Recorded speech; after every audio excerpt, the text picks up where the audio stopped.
但以理書70個7是全本聖經預言其中最特別、最奇妙的一個預言，對猶太人歷史、耶穌基督同全人類都好有關係。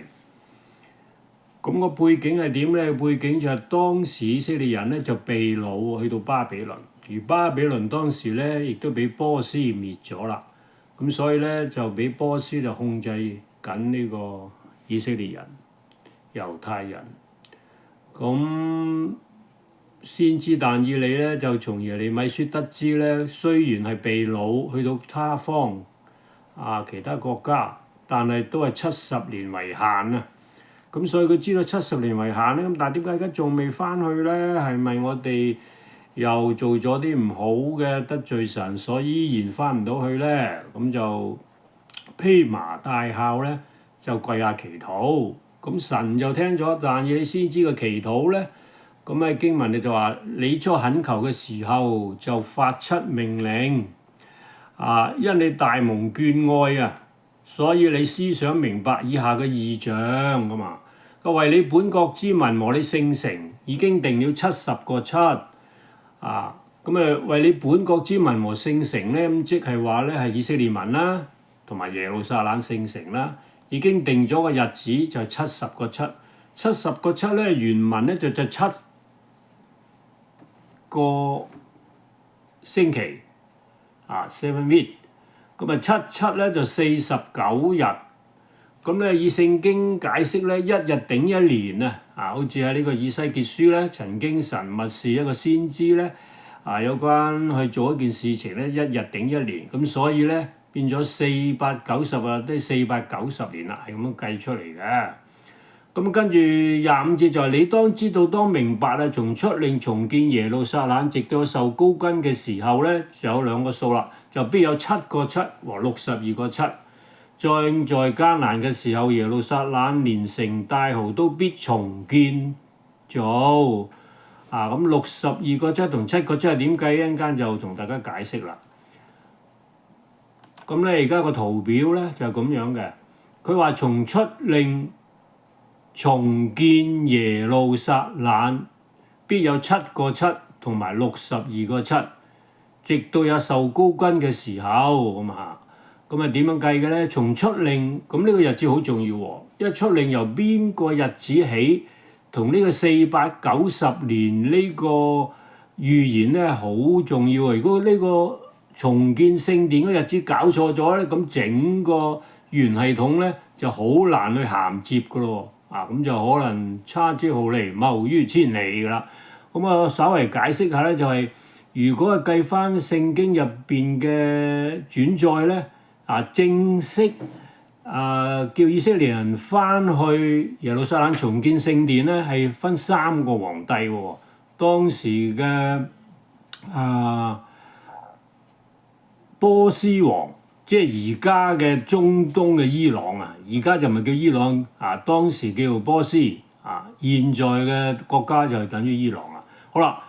咁457年 B.C. 即係主前457年係點計出嚟嘅咧？原來睇翻聖經咧，亞達薛西王第7年，亞達薛西王出令重建耶路撒冷。實際上咧，聖殿和聖城咧是藉著3位皇帝咧下令才得以完畢嘅喎，建成嘅喎。首先由古列王發起，大利烏王咧就堅定。亞達薛西王就完成啦，記載喺呢個聖經以斯拉記6章14節。咁第3道命令內容係完全嘅，皇帝和政府全力支持，加埋個玉璽，係叫以色列民咧係批准佢哋翻去耶路撒冷重建聖殿，喺以斯拉記咧7章11至26節時在公元457年咧，故457 B.C. 咧是70個7和70個7嘅起點咁點計嘅咧？從出令重建耶路撒冷，直到受膏君嘅時候，必有7個7。咁7個7點計出嚟嘅咧？457年咧就係亞達薛西王7年，就457年啲主前457年開始發出命令，叫以色列人翻去耶路撒冷重建第2聖殿啦。咁啊七就49啊，啱啱49年。咁點計嘅咧？就係457年開始發命令俾佢哋翻去重建耶路撒冷聖殿，去到主前408年，剛好457去到408年就49年喎。啲七就49啦。佢話從出令重建耶路撒冷必有7個7。呢個7個7就咁解咗咯喎。過了62個7，直到有受膏君嘅時候。咩叫過咗62個7咧？就由408年去到耶穌基督受洗嗰年，啲主後27年，剛好就係由62個7乘7等於434年。咁再加49年，剛好就483年。咁之後457年至到主後耶穌受洗27年，耶穌受洗係主後27年。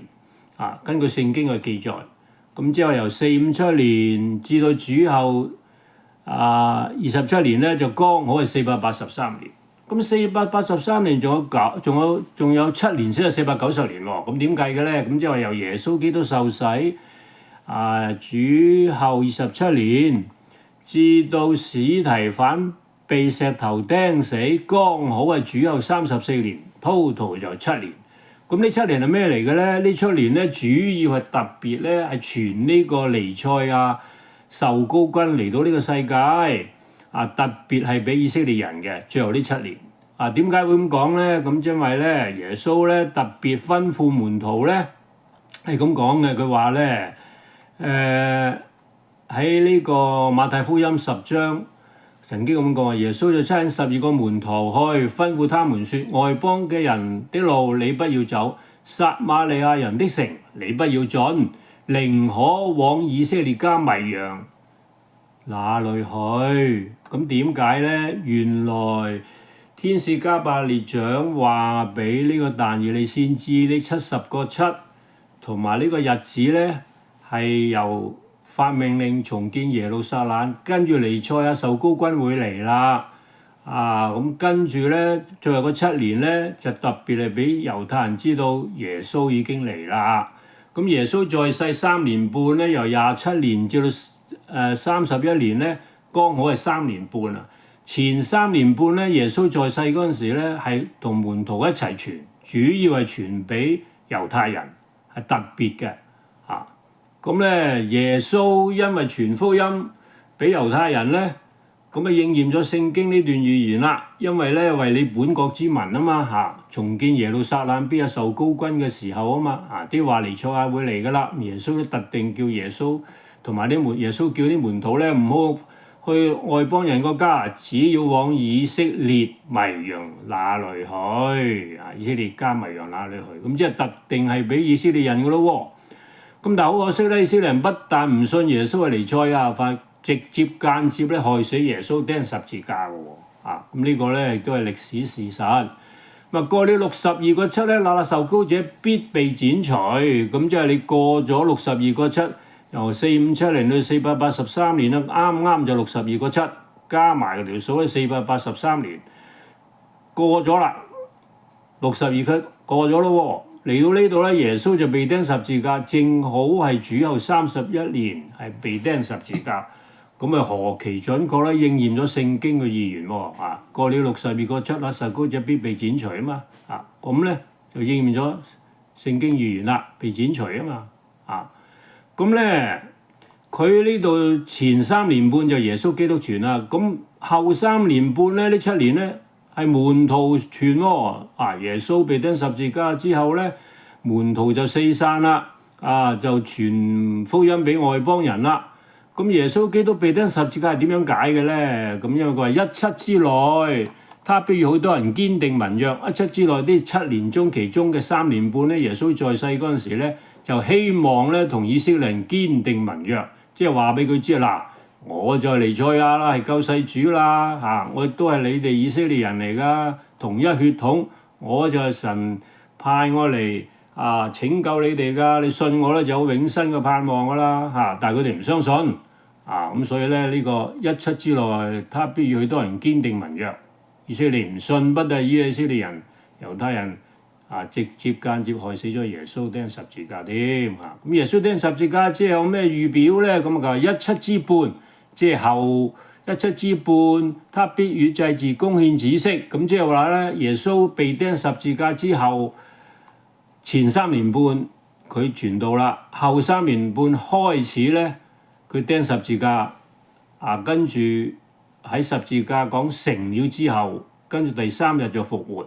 咁呢個點解嘅咧？佢話17之半，他必與祭祀供獻止息，3年半其中一半分出嚟咁另外前3年半佢就傳福音啦，同門徒；後3年半就門徒傳。咁當佢釘喺十字架跟住成了之後咧，聖殿嘅幔子咧斷開2截喎。根據呢個聖經嘅記載咩意思咧？佢話咧，原來咧耶穌基督一次獻上成了永遠嘅贖罪祭聖殿嘅幔子斷開個2截，斷氣嗰個時候分開2半，地也震動喎，磐石也崩裂喎，直到受膏君嘅時候，必有62個七。咁即係話咧係記錄耶穌基督被釘十字架嗰個預言咧係應驗咗喺呢度啦。咁斷開聖殿幔子斷開2截咩意思咧？即係話舊約同新約已經係分開咗啦。以前舊約喺聖殿獻牛獻羊祭祀係唔需要啦。耶穌基督一次獻上成了永遠嘅贖罪祭。耶穌基督喺馬太福音曾經都講話：你聖殿咧雖然咧係經過多年咧先重建，但係我3日內就可以重建聖殿啦咁。而耶穌基督咁講嘅原因係因為佢用個身體作自己為殿咁而事實上咧，耶穌基督第3日就復活，佢成就咗救贖嘅大功。以後所有嘅世人，凡婦人所生嘅人，信咗耶穌就有永生嘅盼望。而耶穌基督本身咧都係猶太人，所以信咗耶穌咧就係屬靈嘅以色列人啦。因為佢都係猶太人，都係以色列人啊嘛咁他必使祭祀供獻止息，祭祀供獻止息，即係話獻牛獻羊，舊約嘅移民律法祭祀已經係唔需要啦，因為耶穌基督一次獻上成了永遠嘅贖罪祭，仲使乜再去重建聖殿去獻牛獻羊咧？亦都冇咁嘅必要啦咁呢度咧解17之內17之半咧就係咁樣解法嘅，亦都對經文、對時兆、對歷史喎咁咧司提反咧喺呢個主後34年咧聖經使徒行傳曾經記述咧，司提反咧就講俾當時嘅以色列人同胞知，佢話耶穌基督就真係彌賽亞嚟㗎，由佢祖先開始慢慢咁講晒整個故事。當時嘅以色列人猶太人不聽呢個司提反，仲用石頭掟死佢喎咁喺司提反就死之前咧，聖經記載咧天上開咗個窗，咁見到神。咁司提反不埋怨佢嘅同胞，反為仲同神求情。佢話：神啊神，呢班同胞咧都唔知佢自己做緊乜求你寬恕佢啦咁從此呢最後呢7年俾以色列人嘅恩典時代咧已經完咗啦。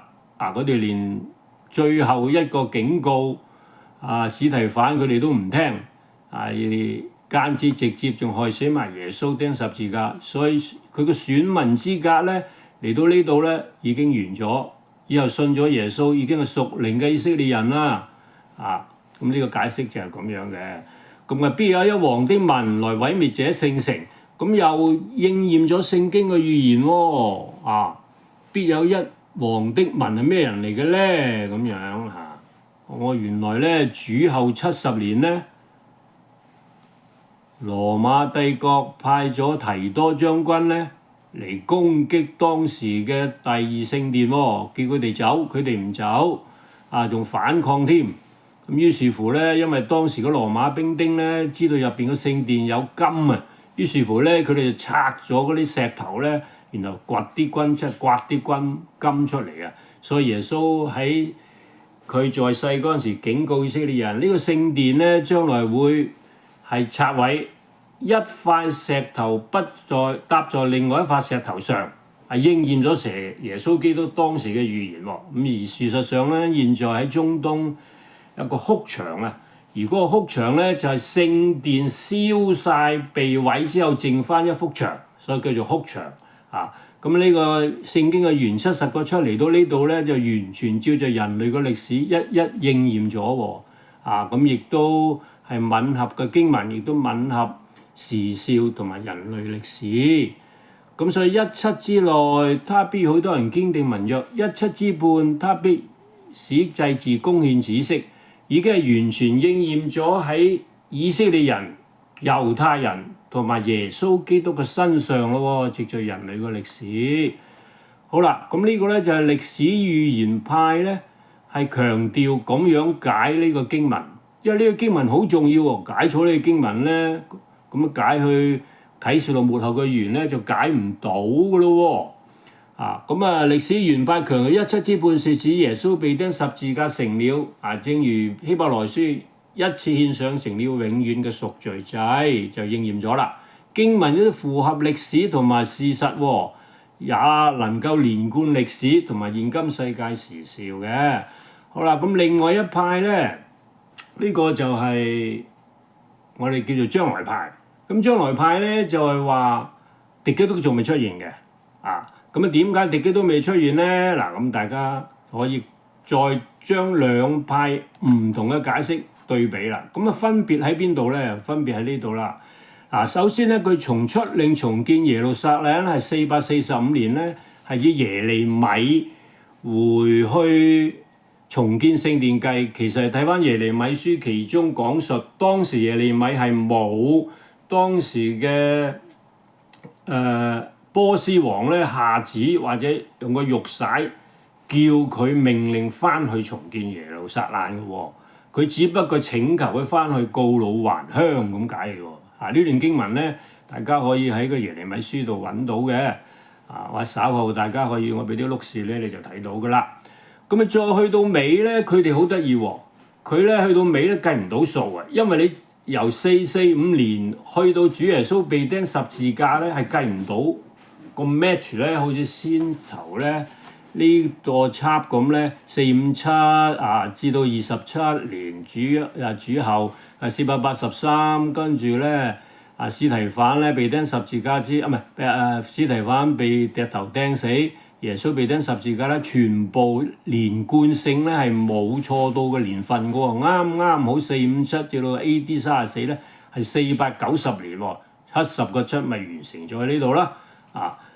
咁但係如果你起點錯咗咧，嚟呢度都會錯啊！唔緊要，佢哋錯啦，所以收去到尾咧，佢哋話再加埋幾多173800幾日，咁抽埋就69個7啦咁。呢個都冇理佢啦。但奇就奇在乜嘢咧？奇就奇在佢哋話耶穌騎驢進入耶路撒冷，就主後幾多年。咁跟住受膏君咧，即係話耶穌基督咧被膏啦。咁跟住佢釘十字架之後咧，就停咗喺度咯喎，冇解到喎。佢雖然解咗咧，羅馬提多啦毀滅耶路撒冷，佢都有解嘅嚇。咁但係耶穌受膏之後被釘十字架，佢又冇解嘅。咁去到呢度咧，佢係教會時代喎。咁即係耶穌基督被釘十字架唔解啦，受膏君之後咧，佢就停咗喺度，直到現在咧都係唔解嘅喎。咁即係呢個預言咧係斷咗。咁一般咧，而家嗰啲博士級例如好似蘇永智或者吳宣倫甚至吳主光都認為呢個係恩典教會時代拉長佢，直至到末後嗰個敵基督出嚟咧，然後重建聖殿咧，然後咧敵基督咧先至會同猶太人締結盟約，重建聖殿再獻祭17之半祭祀與供獻止息咁又係咁解嘅。咁即係話將最後個7年咧，本來特別傳俾以色列人呢個彌賽亞呢個福音咧，佢就搬咗喺末後先嚟解。當時又冇解到嘅，咁所以咧你對比之下咧， 17之內，他必許都係堅定盟約。將來唔係歷史原派就話係解釋耶穌基督咧同以色列堅定盟約。17之半，他必使祭祀供應止息，即係解釋耶穌咧係用自己嘅身體完成咗救贖嘅大功啊！以後世上所有人只要信咗耶穌咧，就靠耶穌個寶血咧洗所一切嘅罪，成為將來會有復活嘅盼望啊！咁聖殿咧已經用人嘅身體，耶穌基督嘅身體咧係勝過咗啦啊！將來係唔需要去聖殿再獻祭，亦都唔再需要重建第三聖殿啦，冇意思啦。否則如果咪耶穌基督釘十字架有咩意思咧？啊，咁樣解釋。咁但係嚟到呢度咧，奇怪啦，佢哋斷咗，而家冇解嘅喎，仲等緊呢個敵基督出現喎。敵基督邊個佢又唔知喎嚇，又話估嘅啫喎。咁可能咧就係喺歐盟咧。其中一個國家總統係咁我哋好多而家解經家咧，尤其是博士級嗰啲咧，將來派認為未出現㗎，唔知邊個㗎將來出現咗之後咧，就會同以色列人咧締結盟約，將來咧就會反面咧就追殺以色列人，咁耶穌基督翻嚟咧先會救佢哋，咁所以呢7年咧末後咧最後7年咧，佢哋講係出年有大災難嘅，咁其實如果以歷史咪將來派嚟解釋嗰啲7年已經完咗啦，由耶穌基督受洗，跟住呢個司提反被石頭釘死，跟住耶穌基督釘十字架，已經完全應驗咗耶穌基督身上同埋猶太人歷史身上啦嘛，咁解得好清楚嘅喎，咁但係點解佢哋喺度斬斷咗佢唔解咧？咁真係〜摸不着頭腦啊！咁當然佢哋有佢自己嘅解釋嘅，原因就係因為解錯咗但以理書第2章嗰4個獸與此同時都錯咗呢段經文咧，佢就拉咗17之內、17之半咧，嗰7年咧係拉咗末後嚟解，所以而家揾嚟揾去都揾唔到敵基督就係咁樣啦。咁所以咧，如果睇翻兩個唔同嘅解釋咧，你就知道將來派解釋咧。起點唔同，嚟到呢度係停咗嘅，咁跟住咧將最後嗰7年咧就解咗末後先嚟解，咁所以而家揾嚟揾去咧都係唔知敵基督係邊個，仲要等呢個未來嘅敵基督再重建第三聖殿，先能夠應驗咗聖經嘅預言啊！呢個係佢嘅解釋。但係如果將兩派咁嘅解釋再去pair 對比咧，你會覺得咧歷史原派咧就更加係比較係清楚，同埋將整個但以理書咁有系統同埋年份咁緊緊扣住咧，係合乎人類過去歷史同埋現今世界時兆。重建第三聖殿，咁即係等耶穌基督釘十字架都冇意思啦，係咪？因為耶穌基督話：你哋重建聖殿，我3日就可以啦，咁樣咩意思咧？即係話耶穌基督第3日復活就可以用身體代替咗聖殿所有一切嗰個預表，同埋需要獻牛獻羊嗰個祭祀。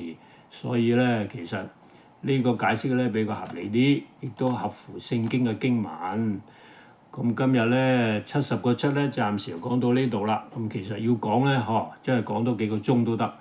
咁就停住呢度。希望大家都明啦。